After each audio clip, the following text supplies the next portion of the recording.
And we speak about Alejandro Sendejas because he was left out of Tata Martino's list for a friendly match against Paraguay.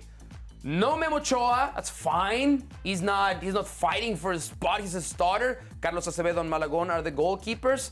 Defenders, no Nestor Araujo, no Hector Moreno. Again, most likely going to be a part of the trip. Midfielders, we have some doubts. And forwards, Henry Martin, Alexis Vega, and Eduardo Aguirre, who's taking Rogelio Funes Mori's spot because he's injured for the next 4 weeks. That leads us to 3 questions. Biggest surprise, Herc, with this Tata Martino's roster for Paraguay? It's Jesus Gallardo. It's Jesus Gallardo, who's 28 years old, Monterrey left back, who's not been part of Monterrey's system. It's not a starter. Not a starter. He's played 364 minutes of the 900 available to him. So he's not a starter in Monterrey. Actually, one of the guys who could be vying for the Mexican national team has been playing his position as a left back, which is Eric Aguirre. And when he does play, it's in a more advanced position. Listen, whether it's Eric Aguirre, whether it's Arteaga, who I think is probably going to be your starter at the World Cup, or it's a guy like Omar Campos at Santos. I don't see what you get by bringing in Gallardo here. It just seems like a mismanagement by Tata. Yeah, I would go with Uriel Antuna as my biggest surprise. And I know he's being a part of a lot of Tata Martino's rosters, even for World Cup qualifiers, but he hasn't been great. I mean, he hasn't been himself ever since he moved to Cruz Azul. He's been very, very inconsistent. I actually wanted a combo with Roberto El Piojo Alvarado. Both were supposed to be the backup wingers for the Mexican national team. But I just do not see the performance by Uriel Antuna, probably because Cruz Azul is not doing great and he's a part of that. But I just don't see the merits on what Tata Martino has seen in him to keep on calling him up. That's probably every time he wears that jersey and he plays, he seems to produce for them. Not as of late. I mean, his numbers with the Mexican national team are pretty crazy. So you're fine with Uriel Antuna and the Mexican national team? Yeah. No, he hasn't. No, he hasn't been.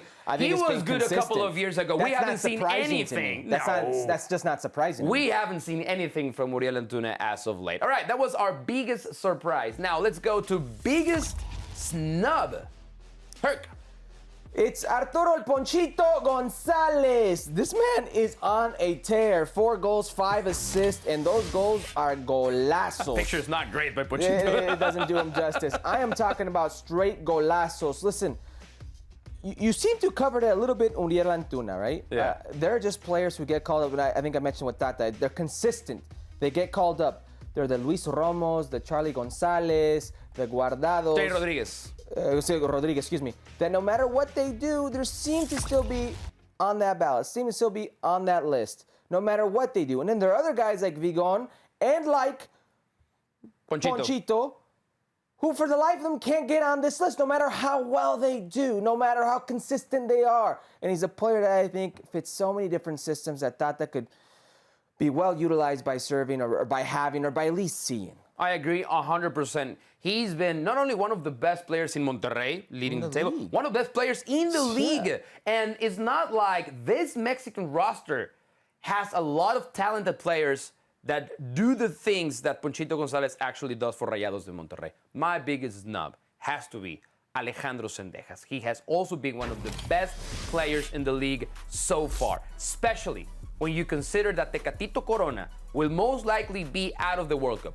He plays not only the same spot, he's also left-footed, playing on the right-hand side. He's been fantastic with Club America. And if the Mexican Soccer Federation asked him or forced him to sign a letter, he asked, well, if you want me to sign a letter, that means I'm going to be a part of the World Cup roster, right? They said no. And he said, then I'm not signing anything. So I think there's confusion here. I think that letter they're asking him to sign is the one-time switch. And he's within his right not to sign it. 2, it could get murky. There could be some problems. He played Ecuador. He played against Guatemala with the Mexican national team in those friendlies. Without a one-time switch, that could be something for Mexico. There's something there that I think is not clear. A lot of confusion. Mexican Federation will do well to clear some of that stuff up. Yeah, but they're not going to do it. Now, let's go with the player that needs to prove himself with this call up for the Paraguay game with Tata Martino? Who's your candidate? It's Luis Chavez. Now, hear me out for a second. It's very easy to say, what? Wait, Rodolfo Pizarro, he's got to prove it if he wants to go. But I think Luis Chavez can go to the World Cup. Like, oh, yeah. No, listen. Like, actually make the World Cup and be an impact player in the World Cup. Yeah, I think he could end up playing, which is why this type of game versus Paraguay is so important to a player like Luis Chavez. You could literally punch your ticket into a World Cup. He's given players, hey, you could play your way out of a World Cup. Like that type of chance, your last chance. Well, this is play your way into a World Cup, which is why Luis Chavez, dual box-to-box player, a very cultured left foot, set piece specialist, honest effort. Like, he's one of my favorite players right now in Liga MX. I think he can play the role that Luis Romo was used to play for the Mexican national team, and he's playing better. For me, it's el Nene Beltran. Nene Beltran has been actually really good once Victor Manuel Bucetich left Chivas. He's a starter. He plays almost every game, every single minute for Chivas. Hey, hear me out. Alexis Vega right now is not the best Chivas player. That's el Nene Beltran. That's how good he's been. And the position that he plays at, also question mark for the Mexican national team. Now, I do not think in the end that he will be a part of the team that travels to Qatar.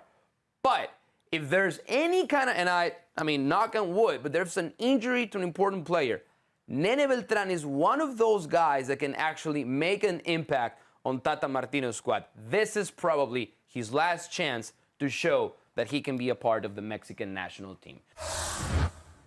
Well, thank you very much for watching ESPN on YouTube. For more sports highlights and analysis, be sure to download the ESPN app. And for live streaming, premium content, and let's not forget as well, ESPN FC 7 days a week. Subscribe to ESPN Plus.